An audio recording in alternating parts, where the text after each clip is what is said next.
नमस्कार व्यूअर्स, मैं हूं अमीश देवगन और आप देख रहे हैं प्राइम टाइम का नंबर 1 शो आर पार। पिछले 2 दिनों में कुछ बहुत बड़े घटनाक्रम हुए हैं और ये घटनाक्रम ऐसे हैं जो भारत को नई ऊंचाई पर पहुंचाने वाले हैं। पहला तो रामलला का मंदिर बने 2 वर्ष हो गए हैं और हमारे सहयोगी मनी कंट्रोल से एक्सक्लूसिव बातचीत करते हुए अमेरिका के राष्ट्रपति डोनाल्ड ट्रंप ने प्रधानमंत्री नरेंद्र मोदी की तारीफ की। उन्होंने कहा कि वो प्रधानमंत्री मोदी का बहुत सम्मान करते हैं। इसके साथ ही उन्होंने भारत के साथ एक बेहतरीन ट्रेड डील होने की पूरी उम्मीद भी जताई। लेकिन यह तो कहानी का सिर्फ एक हिस्सा है, वो कि भारत बहुत जल्द 27 देशों वाले यूरोपियन यूनियन के साथ ऐतिहासिक फ्री ट्रेड एग्रीमेंट साइन करने जा रहा है।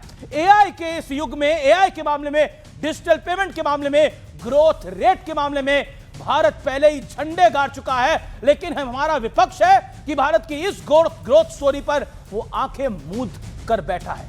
बार बार कहा जा रहा है कि मोदी सरकार ने देश का बंटाधार कर दिया है और राहुल गांधी तो कह चुके हैं कि भारत की अर्थव्यवस्था डेड इकोनॉमी है, यानी मरी हुई अर्थव्यवस्था बता चुके हैं। सवाल है कि क्या मोदी से सियासी दुश्मनी के चक्कर में विपक्ष भारत की ग्रोथ पर पर्दा डालने का प्रयास कर रहा है? आज मैं आपकी बात कर रहा हूं, आज मैं इस देश के लोगों की बात कर रहा हूं। देश की सबसे बड़ी पॉलिटिकल बहस, देश के सबसे बड़े मुद्दे पर, क्या हमारा देश एक डेड इकोनॉमी है या फिर भारत धुरंधर है और खलबली विपक्ष के अंदर है? आर पार में आज का कार्यक्रम ऐतिहासिक है।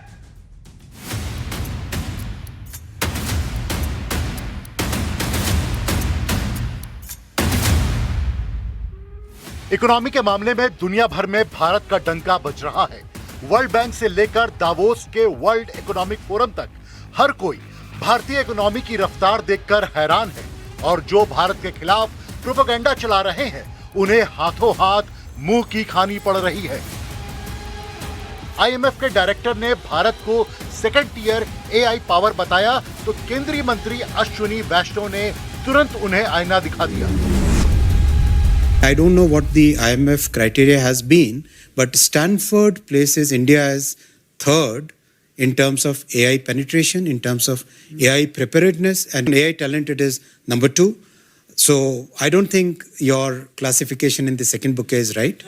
It's actually in the first.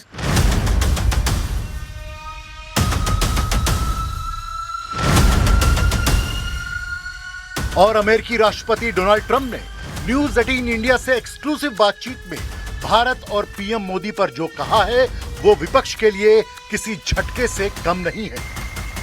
India, can you give us an update on the India-US trade deal?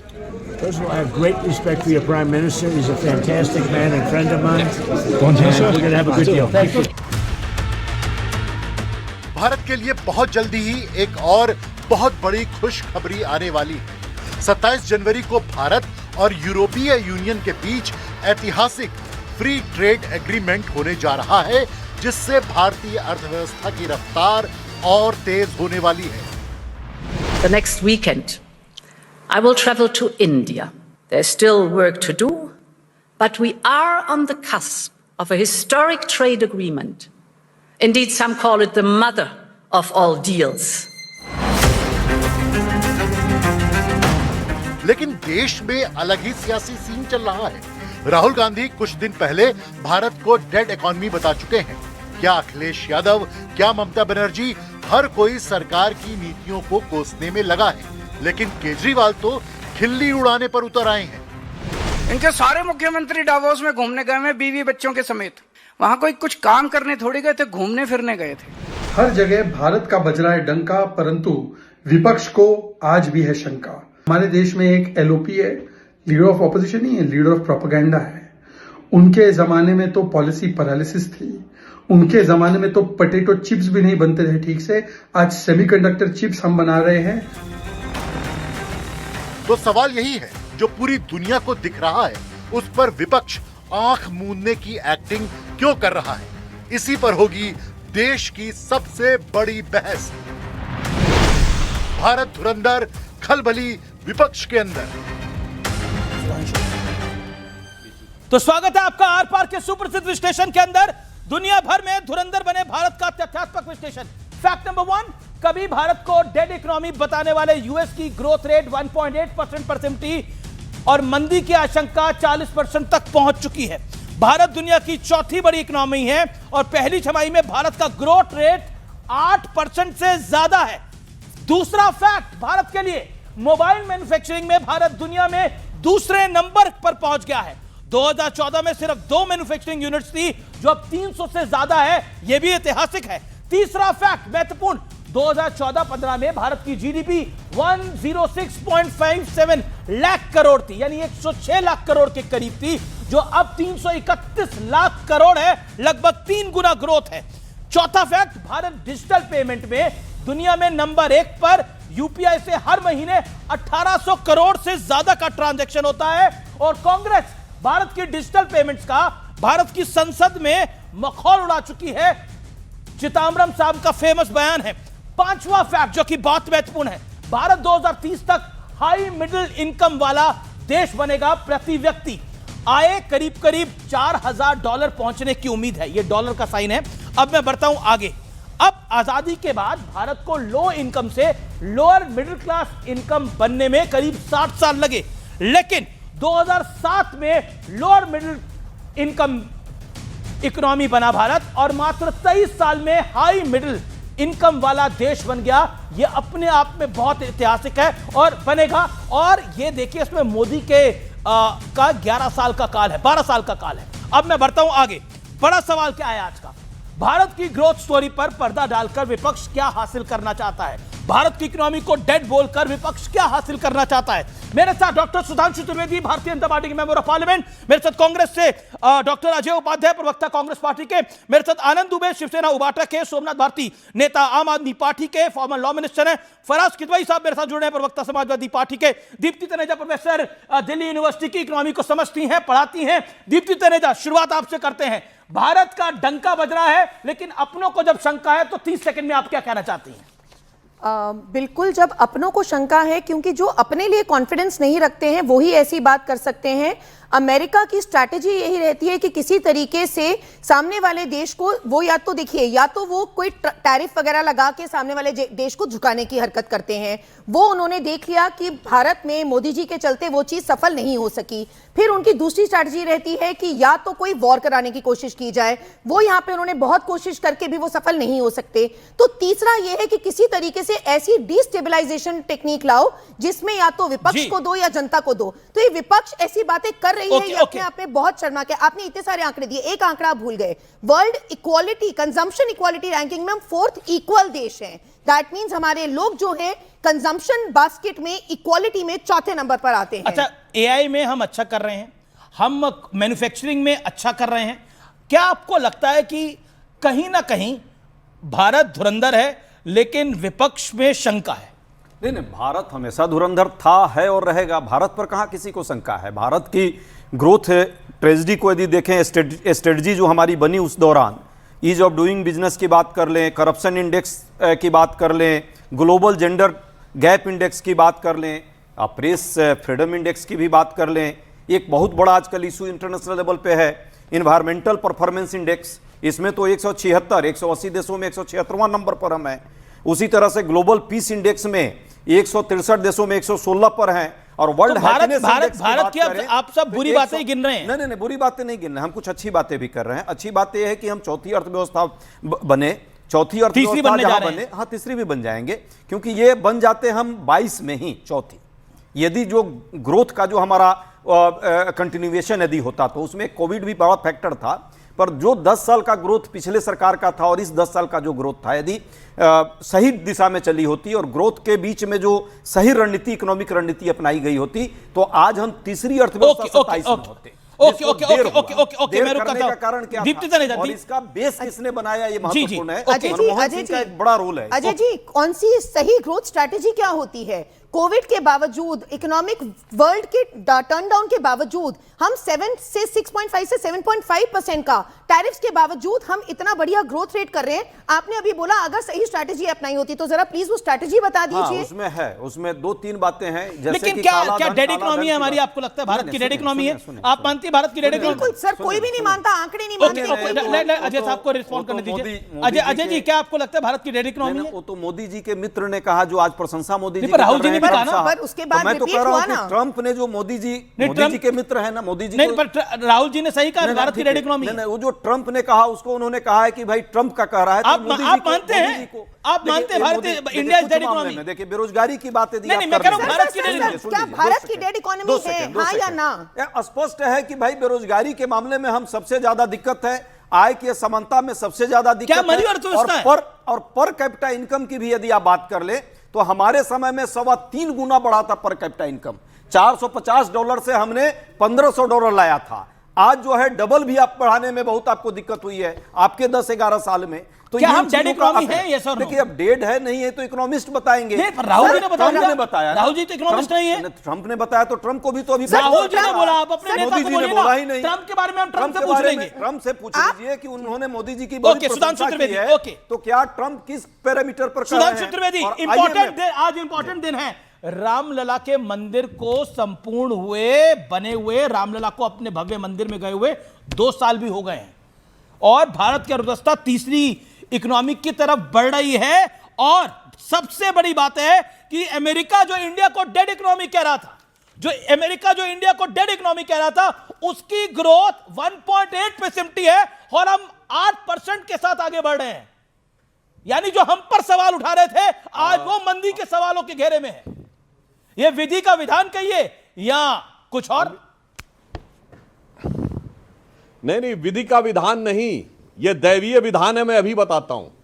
आज श्री रामलला विराजमान की प्राण प्रतिष्ठा हुए 2 वर्ष पूर्ण हुए हैं। जब वो बाबरी ढांचा था तब भारत का फॉरेन एक्सचेंज रिजर्व कितना था? $1 बिलियन से कम। कोई जाके चेक करे 1991-92 में क्या स्थिति थी।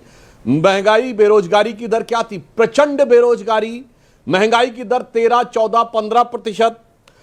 अर्थव्यवस्था इतनी खस्ताहाल हो गई थी कि जुलाई और सितंबर 1991 2 बार रुपये का डिवैल्यूएशन करना पड़ा, सोना गिरवी रखना पड़ा।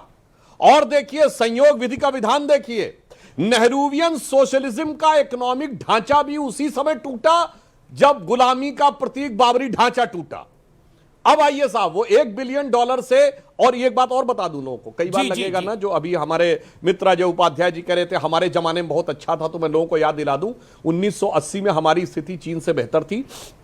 भारत का फॉरेन एक्सचेंज रिजर्व $7.5 बिलियन था और चाइना का केवल 2.5 था। अब आइए साहब, 91 तक आते आते हम आ गए 1 के नीचे और सोना गिरवी रखना पड़ा। और उसके बाद सुनिए क्या हुआ, $100 बिलियन कब पहुंचा? अटल जी की सरकार के समय 2004 में। $500 बिलियन कब पहुंचा?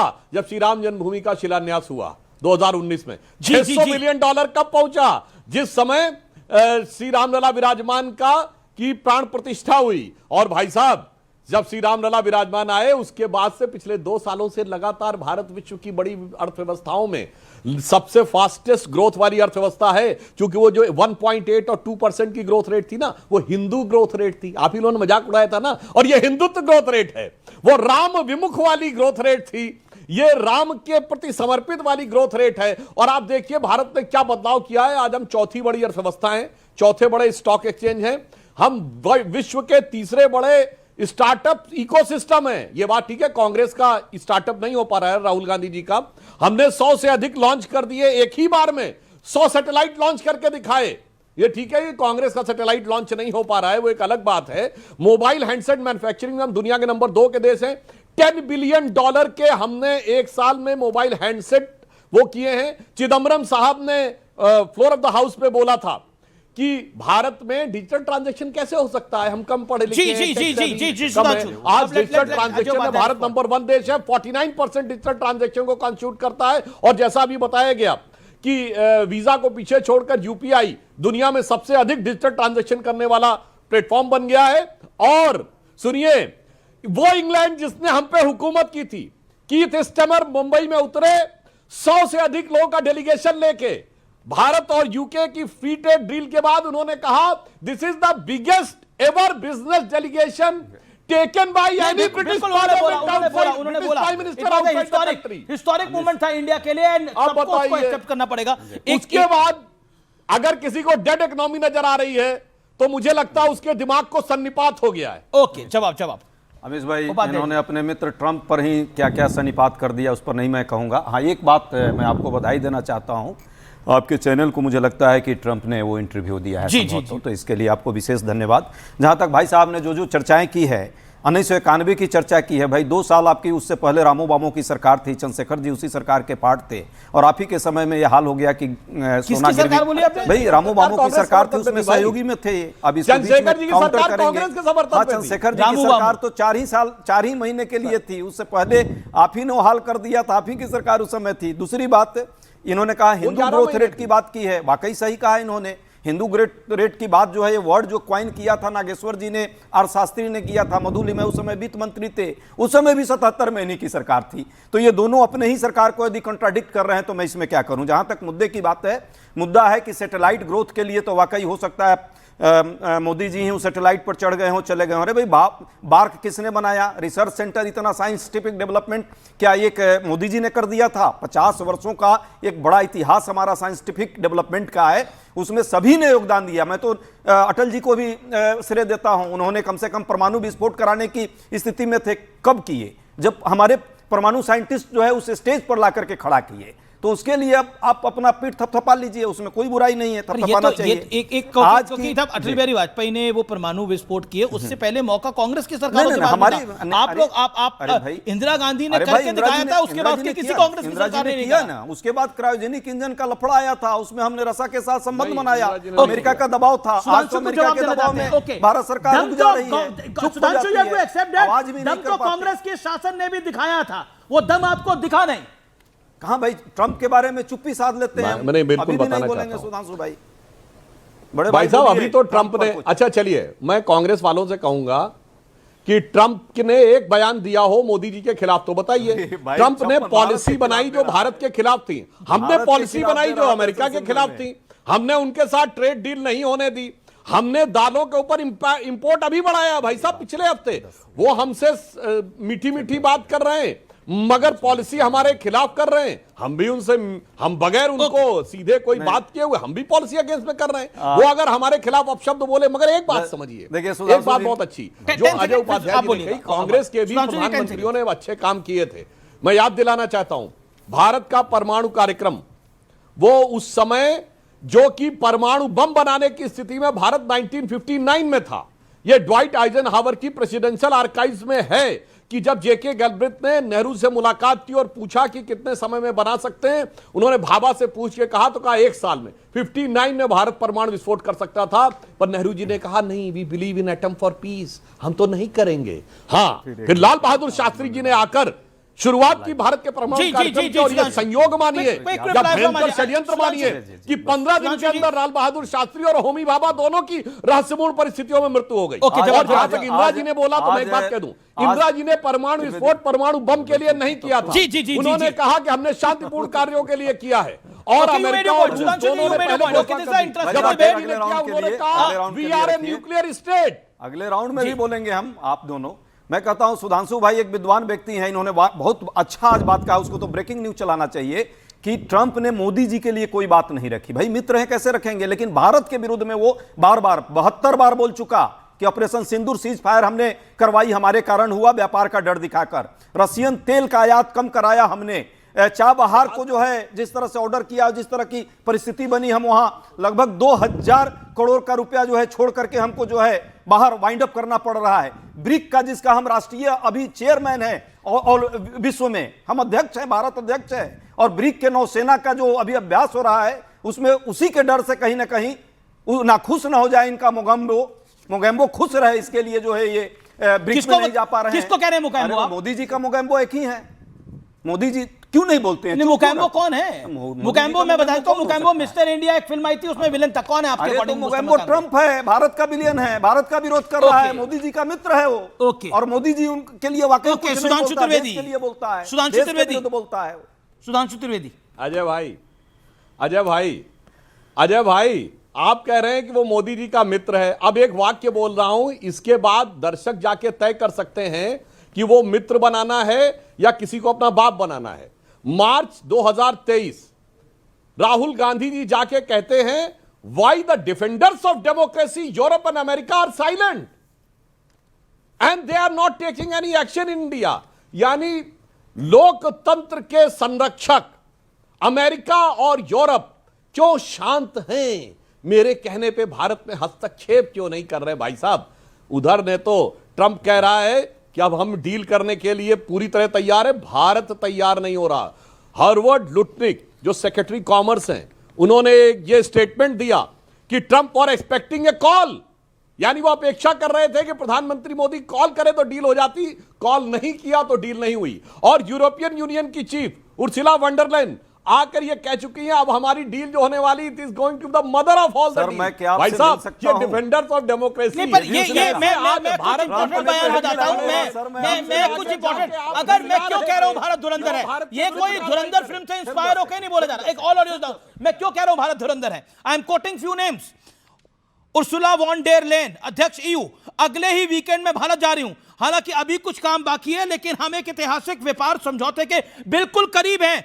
कुछ लोगों ने तो इसे मदर ऑफ ऑल डील्स कहा है, यानी ईयू भारत के साथ मदर ऑफ ऑल डील्स करने जा रहा है। This is a compliment to India, this is the compliment to government of India, this is the compliment to commerce ministry, this is the compliment to Narendra Modi and the minister Piyush Goyal. अब मैं आगे बढ़ता हूं। Another man, हम सब जानते हैं Blackstone कितनी बड़ी कंपनी है। Okay, you will agree with me professor, Blackstone कितनी बड़ी कंपनी है। उसके सीईओ स्टीव कहते हैं कि भारत में बिजनेस से के टर्म में हमें वर्ल्ड की टर्म में सबसे ज्यादा रेट ऑफ रिटर्न्स मिलते हैं वहां पर, यानी भारत में हमें इतना अच्छा रिटर्न मिल रहा है कि हम वहां और ग्रोथ करना चाहते हैं। This is what he said in Davos for India, यानी India story is back from fragile 5 we are in the biggest 5. This is the best ever time for India. I say it on record. यह भारत का समय है और भारत इस समय में आगे बढ़ेगा। इसलिए निराशा को छोड़ के आशा की तरफ आगे बढ़ना होगा, यह बहुत महत्वपूर्ण है। क्या आपको लगता है प्रोफेसर साहब, मैं आपसे पूछता हूं, अजय उपाध्याय, निराशा में क्यों रहना चाहते हैं आप? माना कांग्रेस हार रही है चुनाव, बीएमसी हारी, बिहार हारी, कई चुनाव हारी, हरियाणा हारी, दिल्ली में 0 आया, लेकिन पार्टी निराशा में, देश निराशा में नहीं। पार्टी निराशा में है, ना पार्टी के कार्यकर्ता निराशा में है, ना ये देश के आम जनमानस निराशा में है। हाँ जरूर, जिस तरह से महंगाई बेरोजगारी बढ़ रही है, इस देश का नौजवान निराशा में है। जिस तरह से ऑपरेशन सिंदूर पर सीज फायर की बात बार बार ट्रंप करता है, साहब लब खोलते नहीं और ट्रंप के बारे में कुछ बोलते नहीं, इसलिए देश का वो सैनिक भी कहीं ना कहीं निराश हो जाता है, क्योंकि वो पाकिस्तान को सबक सिखाने की स्थिति में लगातार था। इसी तरह तेल आयात हो रहा है, तेल कम हो गया तो मोदी जी के दो प्रोफेसर दीप्ति तनेजा, नहीं अब टाइम लिमिट है, मैं 3 मेहमान को बोले नहीं, 3 मेहमान बोले नहीं। प्रोफेसर दीप्ति तनेजा, अजय जी, आप ये बात जानते हो कि भारत ने 30% टैरिफ लगाया है? ये जानते हो यूएस के गुड्स के ऊपर 30% टैरिफ लगाया है, उसका आप जिक्र नहीं करोगे। आप क्या चाहते हो कि सड़क पे कोई मैडमैन, कोई पागल अगर आके कुछ बोल रहा होता है तो उसके साथ उलझ जाए? बिल्कुल, ट्रंप पागल है भैया, मुकैम्बो कह लीजिए, पागल कह लीजिए। अच्छा, बिल्कुल, इसमें मोदी जी भी साथ है, इसमें भारत साथ है, लेकिन मोदी जी का मित्र है। सर वो क्या नहीं वो तो कह रहे हैं अभी भी कहा मैं मीडिया और उसी को इंस्टॉल कर रहे हैं, लेकिन 30% का टैरिफ नहीं, भारत 30% का टैरिफ लगाता है। पागल है सर, बिल्कुल, अब आप समझिए, हम तो नहीं कुछ। ये जो जिन लोगों को मैं नाम कोट कर रहा हूं, स्टीव ब्लैकस्टोन सीईओ या फिर उर्सुला वॉन डेर जो कि अध्यक्ष है ईयू की, ये सब बहुत बड़े लोग हैं, मैं उनको कोट कर रहा हूं। एआई में जब हमें वर्ल्ड ऑर्डर ने पुशबैक करने की कोशिश करी और कहा कि आप तो नंबर 2 हो, आप पीछे हो, आप सेकंड लीड में हो, अश्विनी वैष्णव सेड हम नंबर 1 कंज्यूमर भी हैं, नंबर 1 मैन्युफैक्चरर भी हैं। This is what Ashwini Vaishnav minister said. अब उन्होंने क्या पुशबैक दिया? मैं सीधा रुक करता हूं। आई हैव मेरे साथ आनंद दुबे, चुनाव हारने का मतलब है देश हार गया? कि भारत की अर्थव्यवस्था डेड है? आप मुंबई से आते हैं, देश की आर्थिक राजधानी कही जाती है। अमित भाई नमस्ते। देखिए, भारत प्राचीन काल से ही मजबूत रहा है। आज हम 2026 में बैठे हैं, लेकिन हमें अपना इतिहास नहीं भूलना चाहिए। हम लोग तब भी महान थे जब हमारे पास कम साधन संसाधन थे, हम आज भी महान हैं। आज हमारे पास इस देश में बहुत ज्यादा युवा है, सोशल मीडिया का जमाना। तो कांग्रेस के नेता ने क्यों बोला डेड इकोनॉमी? पूरी दुनिया को एक दिशा देने की ताकत। अब ठीक है, कांग्रेस को राजनीति करनी है, कांग्रेस तो बोलते बोलते कांग्रेस क्या बोलती है अब कांग्रेस ही जाने, अब कांग्रेस के प्रवक्ता है। मैं अपनी बात कहूंगा, एक पॉलिटिकल पार्टी होने के नाते वो कह रहे हैं आपको दर्द है थोड़ा सा भी, थोड़े दिनों के लिए दर्द आपको रहेगा अभी। वो उनकी बारी है, एक सेकंड लेकिन आप दर्द में हैं। लेकिन एक देशभक्त आनंद होने के दुबे। नाते हमेशा सबसे पहले एक देशभक्त होने के नाते सबसे पहले देश को हम आगे रखते हैं। देश की प्राथमिकता हमारे यहाँ रहती है। बहुत सारे अच्छे भी काम होते हैं, बहुत सारे गंदे भी काम होते हैं। जब अच्छे काम होते हैं तो एज अ विरोधक भी हमें पीठ थपथपानी पड़ती है, बिकॉज हम सब देशवासी हैं, हम सब देश के नागरिक हैं। धारा 370 जब हटी, सभी देश के लोग इकट्ठे आए, सब उत्साह में आए, सबने तारीफ की। 3 तलाक कानून आया, सबने बोला कि नहीं, मुसलमान माताओं बहनों के लिए एक अच्छा कानून आया है, उसके लिए सबने किया। और भी बहुत सारी चीजें हैं। लेकिन अब जैसे आप कहेंगे कि अब डॉलर जो है अब रुपए के मुकाबले, बड़ी खबर, भारत EU डील पर जर्मन चांसलर फ्रेडरिक मर्ज का बहुत बड़ा स्टेटमेंट आया है। यह महान शक्तियों के लिए साथ आने का अवसर है, यह कहा है। और साथ ही कहा है भारत EU समझौता कई देशों के लिए अवसर लेकर आएगा। सीधे तौर पर जर्मन सांसद कह रहा है कि भारत एक महान देश है और यूरोपियन यूनियन के साथ आना का बहुत बड़ा मतलब है। मैं सीधा रुख करता हूं आनंद दुबे का। आनंद दुबे, आप खुद परेशान हैं, कांग्रेस कह रही है। इसमें कोई दो राय नहीं है कि हमारा देश महान देश है। हम जर्मनी को बधाई देते हैं कि उन्होंने हमारी महानता को पहचाना है और हमारे बारे में तारीफ की है। ये तो हर एक दूसरे देश से संबंध रखते हैं। अमीश भाई, मैंने पहले ही कहा कि कांग्रेस को आत्मचिंतन करना चाहिए, उसमें हमारी पार्टी कुछ नहीं बोल सकती। हाँ, जहां विरोध करना है, अगर आप कहेंगे कि डॉलर पैसे रुपए के मुकाबले दिन प्रतिदिन बढ़ता जा रहा है, हम डंके की चोट पर विरोध करेंगे। अगर कोई कहेगा कि चाइना, क्या कहेगा? हाँ, बोल दीजिए उनको, बोल दीजिए आप आनंद जी। मैं तो अगर कोई कहेगा कि चाइना हमारे देश पर कब्जा कर रहा है तो भी आप सरकार का समर्थन करो, हम नहीं करेंगे।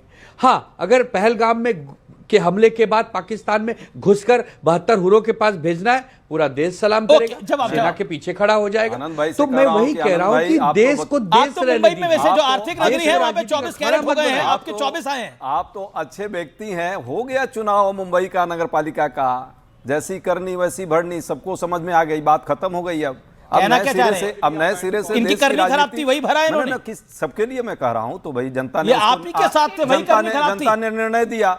अब जो है कि हम एक मजबूत विपक्ष की भूमिका में देश के सामने खड़े हों, सब साथ हों, चुनाव के बाद और जो परिस्थितियां हैं देश के साथ, आज बेरोजगारी की, महंगाई की, डॉलर रुपए की, डॉलर रुपए दिख रहे हैं कहां पहुंच गया है, कितनी डंका पीट चल रहा है कि डॉलर को अब छोड़ते ही जा रहा है।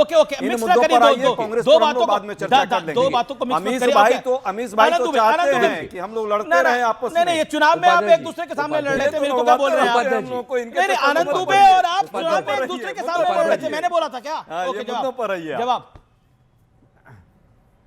उपाध्याय जी, देखिए, आप हमारे दोस्त हैं, इस पैनल में आम आदमी पार्टी भी बैठी है, हम भी बैठे हैं, आप भी बैठे हैं। कहने को तो हम इंडिया गठबंधन हैं, लेकिन आप अपनी आत्मा से पूछिए, क्या आम आदमी पार्टी के साथ आपने अच्छा व्यवहार किया है? क्या हमारी पार्टी के साथ मुंबई में आपने अच्छा व्यवहार किया है? तो आप बड़े ऐसे नहीं बनते, बड़े हुए तो क्या हुए, जैसे पेड़ खजूर, पंछी को छाया नहीं, फल लगी दूर। बड़ा बनना है तो बड़े जैसा दिखना पड़ेगा।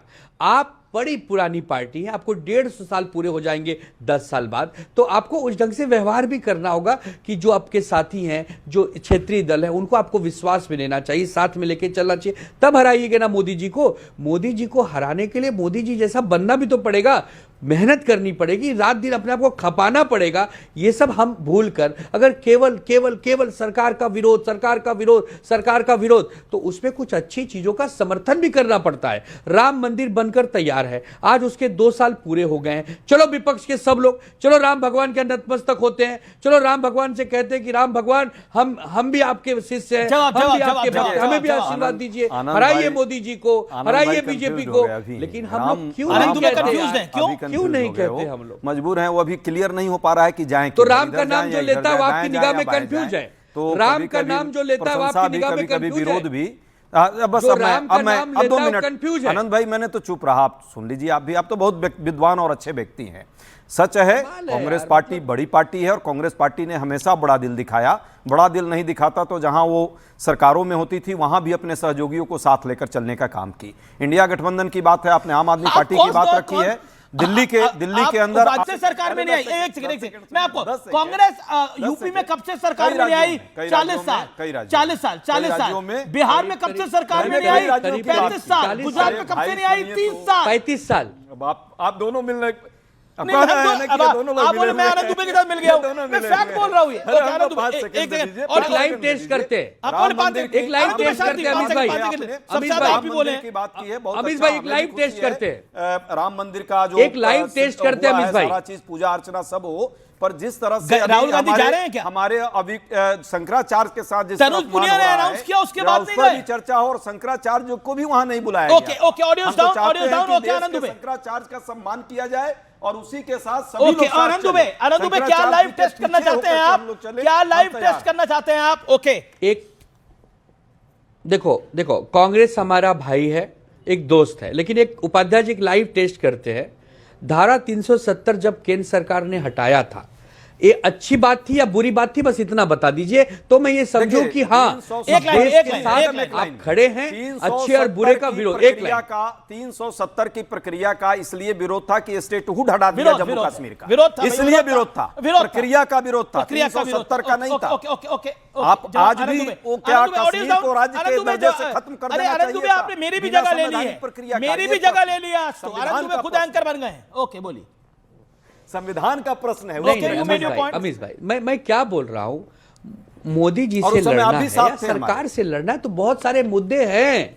पगड़ी बांध के हाथ में कुदाल लेने से आप किसान नहीं बनेंगे, किसानों के बीच में घुसकर वहीं रहना होगा। महात्मा गांधी जी जब आए थे भारत में अफ्रीका से, तो गोपाल कृष्ण गोखले जी ने कहा था देश समझना चाहते हो तो पहले देश घूमो, और थर्ड क्लास डब्बे में घूमो, पगड़ी से इनको दिक्कत, थर्ड क्लास डब्बे में घूमो, फोटो खिंचवाने से हम महान नहीं बनेंगे, हमें आपको मिटाना पड़ेगा, हमें अपने अहंकार को मिटाना पड़ेगा, हमें अपने आप को खपाना पड़ेगा, जमीन के आदमी से बात करनी होगी। ये फोटो सेशन करने से हम आगे नहीं बढ़ेंगे। एक दो बार टीआरपी मिल सकती है, लेकिन देश वोट नहीं देगा, देश वोट तब देगा जब आप मुद्दों को लेकर लड़ेंगे। आप भी कहां महात्मा गांधी तक पहुंच गए? महात्मा गांधी ने तो आजादी के बाद बोला था कांग्रेस को ही खत्म कर देना चाहिए, अब कांग्रेस कोई नहीं होनी चाहिए। महात्मा गांधी ने बोला था भाई, महात्मा गांधी के विचारों को पूरी तरह से मान रहे हैं। महात्मा गांधी ने तो ये कहा था कि आरएसएस इस देश के लिए जहर है, तो आरएसएस तो अब सत्ता में आ गई। नहीं एक सेकंड, आरएसएस जहर में कहा था। महात्मा गांधी ने तो वर्धा में आरएसएस की तारीफ करी थी, जो मेरा इतिहास कहता है, जो मैंने इतिहास को पढ़ा है। सुधांशु त्रिवेदी के आगे हम इतिहास की बात करें तो अच्छा नहीं लगता। Sudhanshu Trivedi on a lighter note, Mahatma Gandhi ने इस बात को बोला था कि नहीं बोला था? मैं फराज की वजह से दोबारा एक बारी बात कर लूंगा इस बारे में। देखिए, हम लाइटर नोट नहीं, हम बिल्कुल सीरियस नोट पे कह रहे हैं। हम गांधी नेहरू का बहुत सम्मान करते हैं, दोनों की इच्छाएं भारतीय जनता पार्टी पूरी कर रही है। नेहरू जी ने कहा था अटल बिहारी वाजपेयी जी के लिए कि युवा एक दिन देश का प्रधानमंत्री बनेगा, तो भारतीय जनता पार्टी में अटल जी प्रधानमंत्री बने, नेहरू जी की इच्छा पूर्ण हुई। गांधी जी ने कहा था कि कांग्रेस को समाप्त करके नए सिरे से शुरू करना चाहिए, और मोदी जी भगवान की कृपा रही तो गांधी जी की इच्छा पूरी करेंगे। तो नेहरू गांधी के प्रति पूर्ण सम्मान और उनकी इच्छाओं को मूर्त रूप देने का पूरा कार्य निश्चित रूप से भारतीय जनता पार्टी ने पहले भी किया और आगे भी हम करेंगे। हाँ, एक बात मैं अजय जी से जरूर कहना बात कर रहे हैं भाई साहब, थोड़ा मुद्दे की बात पे भी कर लेते हैं। आपने कहा कि महंगाई और बेरोजगारी, तो इस समय कितनी है महंगाई दर भाई साहब? आप ही बता दीजिए। 1.33% के आसपास। फर्जी महंगाई दर, वर्ल्ड बैंक सुनिए, बेरोजगारी दर कितनी है? 4.4%। आईएमएफ ने जो कहा है, आपके बीच में नहीं बोले, आप आगे अपने टर्न पे बोलिएगा, फराज के लिए भी वेट कर रहे हैं।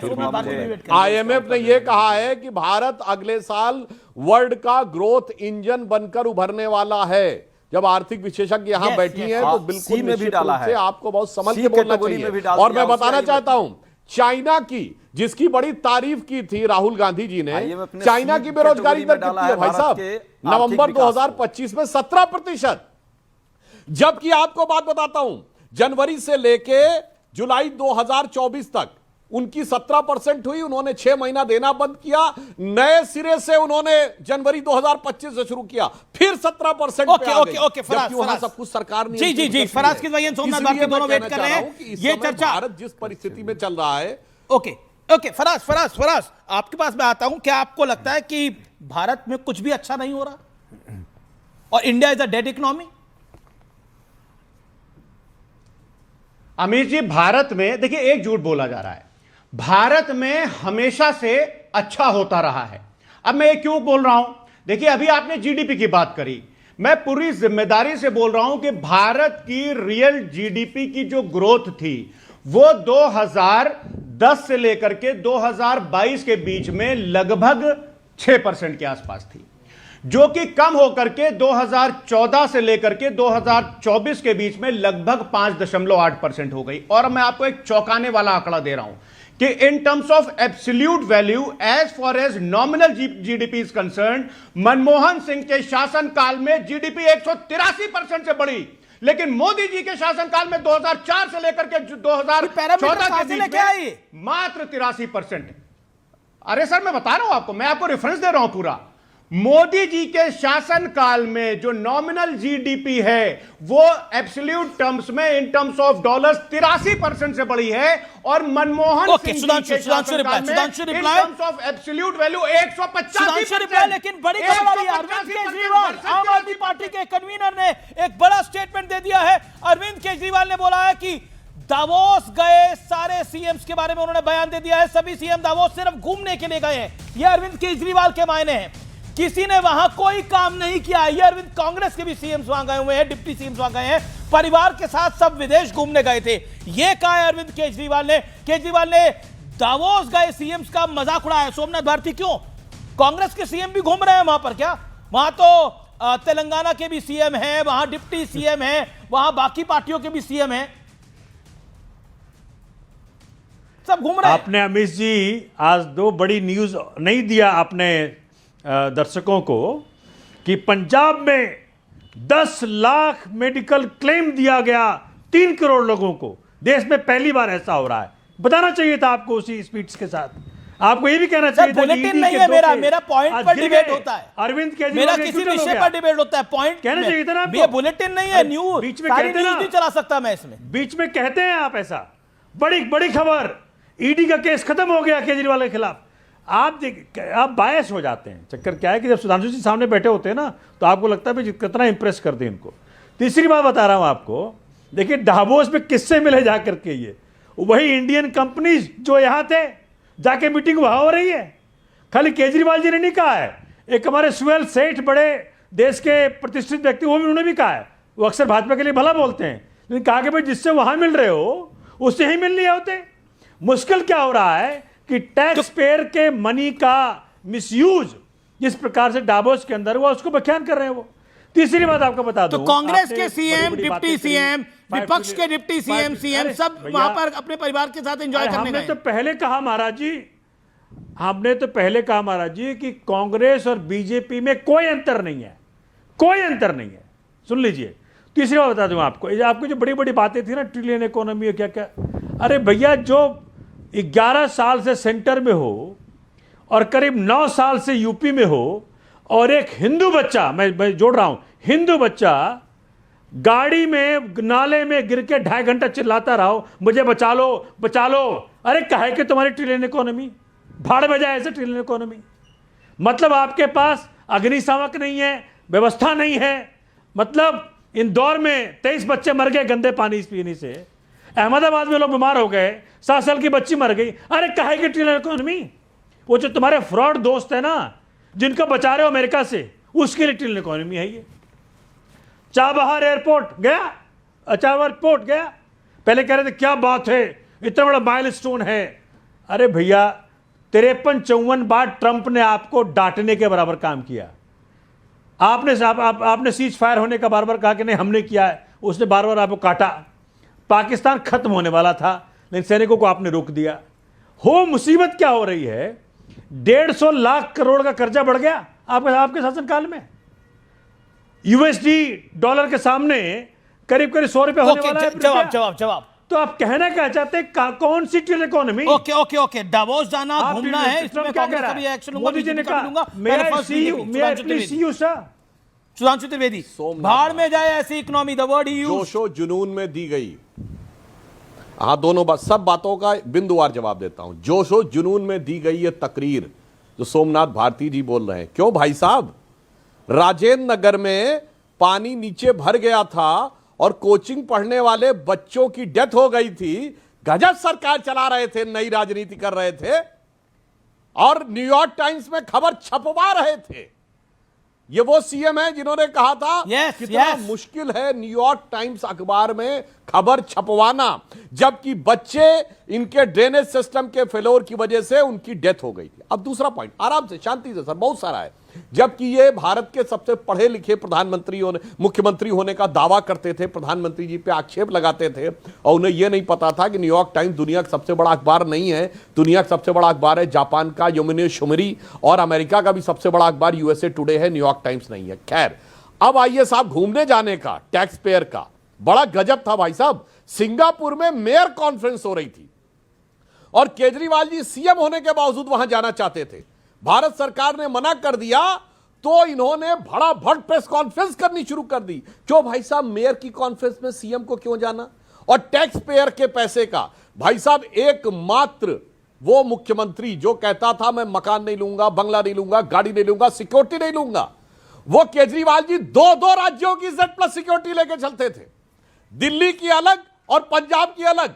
भारत के इकलौते ऐसे मुख्यमंत्री थे जिनको दो राज्यों के टैक्स पेयर के पैसे जी जवाब, सोमनाथ भारती का जवाब। यानी अपने ही राज्यों में ये गवाही दे रहे थे कि सुरक्षा से कितना खतरा है। पर डावोस जाना पैसे की बर्बादी है। आप कह रहे हैं डावोस जाना पैसे की बर्बादी है, लेकिन आपके यहां तो सांसदों को 100 पुलिस वाले और सिक्योरिटी मिले हुए हैं, वो पैसे की बर्बादी नहीं है। सुधांशु त्रिवेदी, आप भी मेंबर ऑफ पार्लियामेंट है, आप हमारे स्टूडियो में आते हैं, एक आदमी आपके साथ नहीं होता, या तो एक होता होगा, लेकिन इनके यहां कई राज्यसभा सांसद हैं जो 100 के साथ घूमते हैं यार, और ज्ञान दे रहे हैं आप कांग्रेस और बीजेपी को।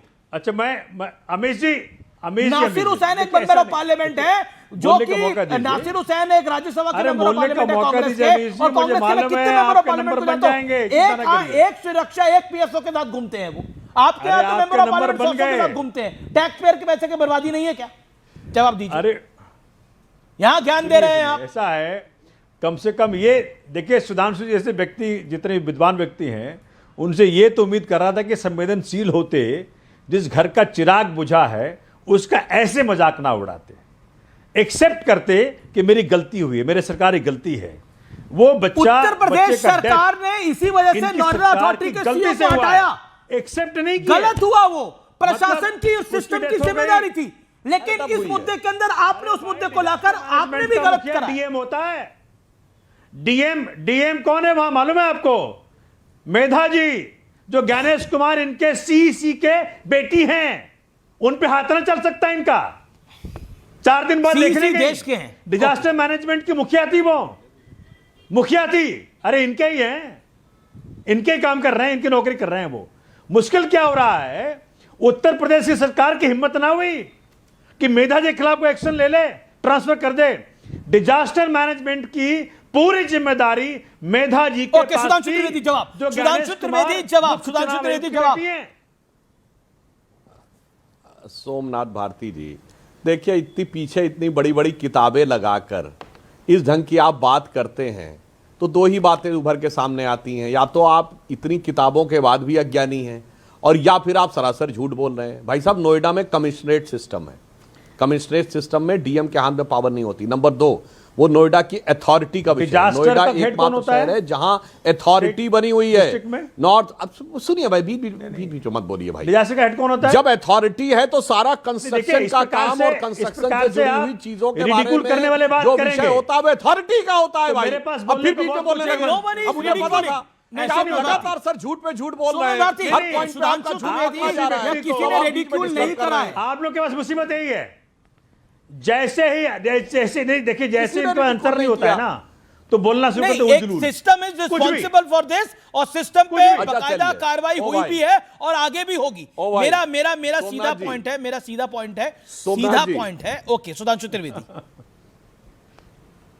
सुनिए सोमनाथ भाई, दिल्ली में तो आप सरकार चला चुके हैं, यहां तो कमिश्नरेट सिस्टम है, तो कितनी कमिश्नर के पास पावर है, कितनी डीएम के पास पावर है, ये भी आपको नहीं पता है। आप तो विधायक हैं, माननीय विधायक हैं। विषय सुधांशु जी, विषय पे आइए। दावोस जाना पैसे की बर्बादी है, वहां ना कमिश्नर की जिम्मेदारी है ना डीएम की, दावोस जाना पैसे की बर्बादी है। मुख्यमंत्री ने। सुधांशु त्रिवेदी, एक सेकंड रुके। फराज किद भाई, दावोस जाना पैसे की बर्बादी है, यस और नो? 10 सेकंड। दावोस जाना पैसे की बर्बादी है, फराज किद भाई? देखिए अमीर जी, रिजल्ट क्या आता है? नहीं जाना चाहिए? हाँ अमीर जी, मैं ये बोल रहा हूं कि नहीं जाना चाहिए? अरे सुनिए तो सर, आप कहीं भी जाइए, अरे सर सुनिए, आप सुन नहीं रहे हैं, कहीं भी जाना चाहिए, रिजल्ट क्या होता है पहले आप ये देखिए, आपको रिव्यू करना पड़ेगा। आज की तारीख में अगर आप देखिए तो आप पूरी दुनिया में घूमिए, लेकिन हो क्या रहा है? हो ये रहा है कि विदेशों से जो भारत में पैसा आ रहा था वो 44,970 मिलियन डॉलर से घट करके आज 29,129 मिलियन डॉलर हो गया। आप घूमिए पूरी दुनिया में, और भारत से जो पैसा जा रहा था वो लगभग 8,000 मिलियन डॉलर से बढ़कर कहां से आंकड़े ला रहे हैं आप फरासी भाई साहब? घूमिए आप पूरी ओके, मैं आंकड़े कहां से लेकर आ रहे हैं? कहां से आंकड़े लेकर आ रहे हैं? दावोस जाना पैसे की बर्बादी है। अरविंद केजरीवाल की बात से एग्री करते हैं, डिसएग्री करते हैं? Quickly sir, audio down. Okay quickly. Arvind ji का तो बात ही अलग है, निराला है, वो तो अंगूर खट्टे हैं, अब वो पछता रहे हैं, मौका नहीं मिल रहा है ना, बेचारे छटपटा रहे हैं। किस चीज का मौका नहीं मिल रहा? अरे भाई, यदि सीएम होते तो वही जाते, तब वो बहुत पवित्र काम होता। दूसरी बात है कि अभी जो इटली और ये यूरोप में भी साउथ कोरिया भी हो गए थे, तो लगता है यही काम करके आए। दिक्कत क्या है ना अरविंद जी को, अरविंद जी जो है मोदी जी के नकल करते करते इनका शकल बदल गया। अब वो शकल बिगड़ चुका है, और कोई पूछ ही नहीं रहा है। भाई ओरिजिनल मदारी ऊपर है, तो इनको कौन पूछ रहा है? ओके, सोमनाथ भारती है। और स्वार्थी तो इतना स्वार्थी और इतना जो है स्वार्थी अरविंद केजरीवाल, तो आज तक इस देश की राजनीति में किसी ने बहरूपिया स्वार्थी अरविंद केजरीवाल इससे बड़ा ऐसा नेता ही आज तक किसी ने नहीं देखा। इसलिए दिल्ली की जनता ने हाल किया है, आने वाले समय में पंजाब से भी बाहर होंगे। अब पंजाब में जाके पंजाब के लोगों के टैक्स के पैसे का अरविंद केजरीवाल, ये अच्छा शब्द नहीं है पर फिर भी बोला आपने। अरे कांग्रेस वाले बोल रहे हैं। Yes yes yes yes yes. Ajay Somnath भाई, आप दिखते हैं अरविंद केजरीवाल है कहाँ आजकल? दिखते नहीं है। सुनता हूं मैं चाह रहा था आजकल शायद पंजाब में कहीं छुपे हुए हैं, वहां से गुप्त लेकिन आपने तौर फिर पे जो है रिमोट कंट्रोल से सरकार चला रहे हैं। एक बात बता दूं, सुन लीजिए, समझ रहे हैं। अब सुन लीजिए, आपने बोल दिया, सुन लीजिए। ऐसा है मामला गया, इस देश, सुनिए, अपोजिशन का बेड़ा गर्क करने वाला कोई अगर इंसान है, इंडिया अलायंस को डुबाने वाला कोई इंसान, उनका नाम है राहुल गांधी। ठीक है, मुश्किल क्या हो रहा है कि आप कह रहे हैं इंडिया अलायंस को डुबाने वाला कौन है? एक सेकंड, ऑडियो दो। आप सिमट के महाराष्ट्र में मुश्किल क्या हो रहा है? देखिए, मैं तो कह रहा हूं, आज अगर मैं ऑन रिकॉर्ड बड़े चुपके चोरी मैं बड़ा बोले कि इंडिया अलायंस को डुबाने वाला व्यक्ति एक ही है, राहुल गांधी। लिखवा लीजिए। अरे 10 आदमी से पूछ लो सड़कों पर चल करके, को बता दे। अरे मुश्किल क्या हो रहा है? कहां जड़ा ये बहरूपिया अरविंद जी कहां है? पिछले 2 साल से धोखेबाजी करी है, सत्ता की मलाई खूब चाटनी धोखेबाजी करी है राहुल जी ने। दिल्ली वालों को दिखते थे, पूरे देश के साथ की समस्या नहीं दिखती भाजपा के साथ हाथ मिला करके काम करते हो, कहीं दिखते हैं। आपको सबसे शर्म आनी चाहिए इस प्रकार की बातें करने की। ना कोई समस्या, जिस व्यक्ति ने इस देश पंजाब में सत्ता की मलाई खा रहे हैं, राजनीति दी, बिजली की, पानी की राजनीति दी, जिसके कारण पूरे देश में। ओके, क्या दावोस जाना पैसे की बर्बादी है? Beat any CM. बिल्कुल, तब पैसे की बर्बादी अगर ये होती, अगर कोई डील्स नहीं हो रही होती तो। इस समय ऐसा दौर है, आज तक कभी टेक्नोलॉजी ट्रांसफर्स नहीं हुई है अमीर। हम केवल लोगों से लेते थे, उनके लिए मार्केट बने मैं पूछ रहा हूं, कांग्रेस या बीजेपी का कोई भी सीएम जाए, सवाल ही नहीं उठता है। इट इज नॉट अ बर्बादी ऑफ पैसा। मैं ब्रेक के लिए रुक रहा हूं, ब्रेक के बाद वापस आ रहा हूं। आप देख रहे हैं यार पार।